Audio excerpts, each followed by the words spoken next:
Hello welcome back to my channel. ഇന്ന് ഞാൻ വന്നിരിക്കുന്നത് പാല് പോലെ നിറത്തിലുള്ള ഒരു ലൈം ജ്യൂസിൻ്റെ റെസിപ്പിയുമായിട്ടാണ്. വളരെ ടേസ്റ്റി ആയിട്ടുള്ളൊരു ലൈം ജ്യൂസാണിത്. പെട്ടെന്ന് തയ്യാറാക്കി എടുക്കാനും പറ്റും. അപ്പോൾ നമ്മുടെ വീട്ടിലൊക്കെ ഒരു ഗസ്റ്റൊക്കെ വരുന്നുണ്ടെങ്കിൽ അവർക്ക് തയ്യാറാക്കി കൊടുക്കാൻ പറ്റിയ ഒരു അടിപൊളിയായിട്ടുള്ളൊരു വെറൈറ്റി ജ്യൂസാണ്. അപ്പോൾ എല്ലാവരും ഒന്ന് ട്രൈ ചെയ്യുക കേട്ടോ. അപ്പോൾ ഈ നോമ്പ് സമയത്ത് ഇതുപോലുള്ള ജ്യൂസുകളൊക്കെ ഉണ്ടാക്കി കഴിച്ചാൽ നല്ലതാണ്. അപ്പോൾ വയറും മനസ്സും ഒരുപോലെ തണുത്ത് കിട്ടും. അപ്പോൾ നമുക്കിതെങ്ങനെയാണ് തയ്യാറാക്കി എടുക്കുന്നതെന്ന് നോക്കാം. അപ്പോൾ നമുക്ക് വീഡിയോയിലേക്ക് പോയാലോ? അപ്പോൾ ഇതിന് വേണ്ടുന്ന ഇൻഗ്രീഡിയൻറ്റ് എന്തൊക്കെയാണെന്ന് നോക്കാം. ഒരു cup ice cube, 3 tablespoon പഞ്ചസാര, അര കപ്പ് ചിരകിയ തേങ്ങ, പിന്നെ ഒരു വലിയ നന്നായിട്ട് പഴുത്ത ചാറുള്ള നാരങ്ങയാണേ, അതൊന്നെടുത്തിട്ടുണ്ട്. ഇനി വേണ്ടുന്നത് ഇഞ്ചിയാണേ. അപ്പോൾ ചെറുതായതുകൊണ്ടാണ് ഞാൻ 2 കഷ്ണം ഇഞ്ചി എടുത്തിട്ടുള്ളത്. ചെറിയ 2 പീസ് ഇഞ്ചി, വലുതാണെങ്കിൽ 1 മതി കേട്ടോ. എന്നിട്ട് ഒരു ചെറിയ പീസ് പച്ചമുളകും കൂടി എടുത്തിട്ടുണ്ട്. പച്ചമുളക് എന്ന് പറയുമ്പോൾ ഒരു മുളകിൻ്റെ 1/3. അപ്പോൾ ആവശ്യത്തിനുള്ള വെള്ളവും. ഇനി നമുക്കിത് തയ്യാറാക്കി തുടങ്ങാം. അത് ഇഞ്ചിയും പച്ചമുളകും നമുക്ക് ജാറിലേക്ക് ഇട്ട് കൊടുക്കാം. അതിനുശേഷം ചിരകിയ തേങ്ങ ഇട്ട് കൊടുക്കാം. എടുത്തു വെച്ചിരിക്കുന്ന ഐസ് ക്യൂബ് ഇട്ട് കൊടുക്കാം.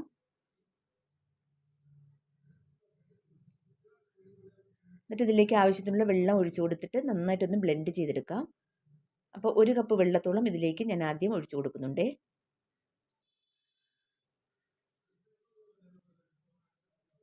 ഇനി നമുക്ക് അടച്ചു വെച്ചിട്ട് നന്നായിട്ടൊന്ന് ബ്ലെൻഡ് ചെയ്തെടുക്കാം.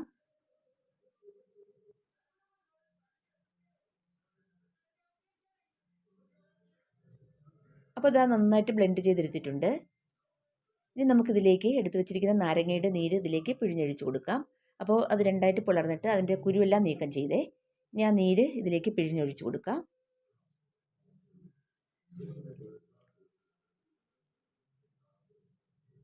അപ്പോൾ 2 പിളർപ്പ് നാരങ്ങയുടെ നീര് ഞാൻ ഇതിലേക്ക് പിഴിഞ്ഞൊഴിച്ചു കൊടുത്തിട്ടുണ്ട്. ഇനി നമുക്കിതിലേക്ക് ആവശ്യത്തിനുള്ള വെള്ളവും കൂടി ഒഴിച്ചു കൊടുക്കാം.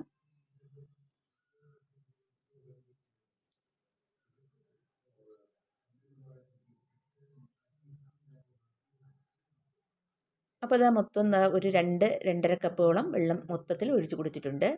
ഇനി നമുക്കിതിലേക്ക് ആവശ്യത്തിനുള്ള പഞ്ചസാര ഇട്ട് കൊടുക്കാം. എന്നിട്ട് അടച്ചു വെച്ച് വീണ്ടും ഒന്ന് ബ്ലെൻഡ് ചെയ്തെടുക്കുക.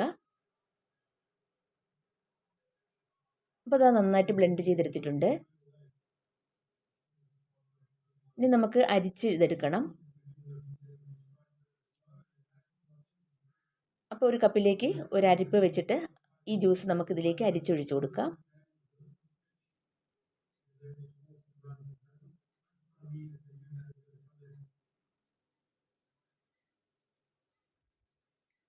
അപ്പോൾ ഇതാ നമ്മുടെ ജ്യൂസ് മൊത്തവും ഞാൻ അരിപ്പയിലേക്ക് ഒഴിച്ചു കൊടുത്തിട്ട് ജ്യൂസ് കപ്പിലേക്ക് ആക്കിയിട്ടുണ്ടേ.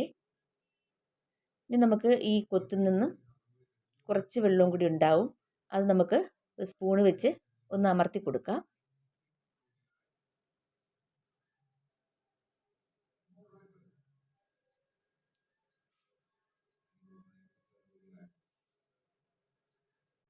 ഇനി നമുക്ക് ഈ തേങ്ങാക്കൊത്ത് നമുക്ക് കളയാമേ.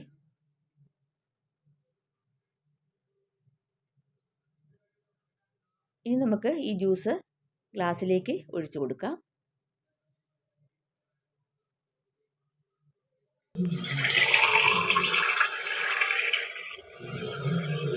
അപ്പോൾ ഇതാ നമ്മുടെ വളരെ ടേസ്റ്റി ആയിട്ടുള്ള നാരങ്ങ ജ്യൂസ് ഞാൻ ഗ്ലാസ്സിലേക്ക് ഒഴിച്ചു കൊടുത്തിട്ടുണ്ട്. പാല് പോലെ നിറത്തിലുള്ള നമ്മുടെ ഈ നാരങ്ങ വെള്ളം വളരെ ടേസ്റ്റിയാണ് കേട്ടോ. എല്ലാവരും ഒന്ന് ട്രൈ ചെയ്യുക. ഇപ്പോൾ നോമ്പ് സമയമല്ലേ വരുന്നത്, അതുകൊണ്ട് ഇതുപോലുള്ള നാരങ്ങ ജ്യൂസുകളൊക്കെ നോമ്പ് സമയത്തും തയ്യാറാക്കി നോക്കൂ. പെട്ടെന്ന് തയ്യാറാക്കി എടുക്കാനും പറ്റും. ഗസ്റ്റൊക്കെ വരുന്നുണ്ടെങ്കിൽ അവർക്കും ഉണ്ടാക്കി കൊടുക്കാൻ പറ്റിയ അടിപൊളിയായിട്ടുള്ളൊരു നാരങ്ങ ജ്യൂസാണിത്. അപ്പോൾ ഇന്നത്തെ വീഡിയോ നിങ്ങൾക്ക് എല്ലാവർക്കും ഇഷ്ടമായെന്ന് വിചാരിക്കുന്നു. വീഡിയോ ഇഷ്ടമായാൽ ഒന്ന് ലൈക്ക് ചെയ്യാനും ഷെയർ ചെയ്യാനും കമൻറ്റ് ചെയ്യാനൊന്നും മറന്നു പോകരുതേ. അപ്പോൾ ഇതുപോലുള്ള നല്ല വീഡിയോസുമായി വീണ്ടും വരുന്നതാണ്. അതുവരേക്കും എല്ലാവർക്കും താങ്ക് യു.